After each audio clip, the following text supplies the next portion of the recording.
L'homme était stupéfait. Sa femme avait transformé toute leur maison en parc d'attractions pour enfants. La femme rayonnait d'excitation et lui dit qu'elle lui réservait une surprise dans quelques jours. Le lendemain, son assistant lui apporta une proposition de projet. L'homme y jeta un coup d'œil et comprit aussitôt qu'elle venait de sa bavarde femme. Il ordonna immédiatement les préparatifs pour l'événement promotionnel. Quand le jour arriva, il fit une apparition éblouissante. La femme fut stupéfaite de le voir là, avant qu'elle ne puisse réagir. Cette femme sournoise de l'épisode 2 est réapparue. Elle a ricané. Ton mari est là et tu ne le savais même pas. Visiblement ton mariage bat de l'aile. La femme s'est soudain souvenue. Elle avait oublié de supprimer le contact de cette intrigante. Elle a souri puis a effacé le numéro sous ses yeux, et est partie sans se retourner. La manipulatrice était furieuse. Elle s'est vaporisée du parfum. Puis elle se dirigea vers l'homme avec assurance. Elle se pencha de manière séduisante.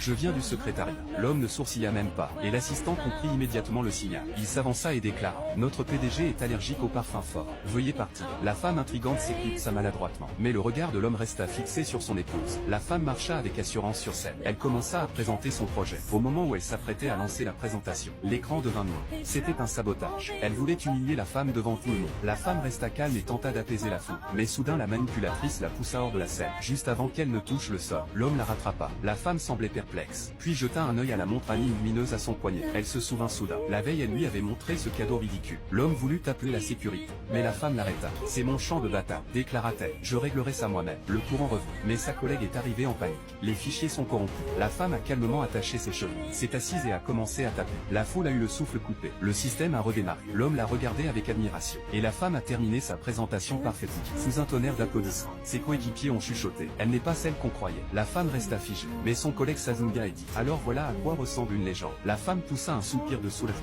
Pendant que la manipulatrice rageait à l'arrière, devant le bâtiment, une voiture noire s'arrêta face à elle. Elle sourit et demande: tu viens me chercher? Mais l'homme répondit froidement: c'est en route. L'assistant n'a pas pu s'empêcher de lever les yeux au ciel. Clairement pas. Soudain le téléphone de la femme sonna. Son collègue cria au bout du fil: un gros boss vient d'investir 80 000. La femme eut le souffle coupé. Dis-lui que je vais m'agenouiller pour le remercier. Mais alors le nom fut révélé. C'était son âme. La femme devint écarlate. L'homme a jeté un coup d'œil et a dit: pas de génuflexion dans la voiture.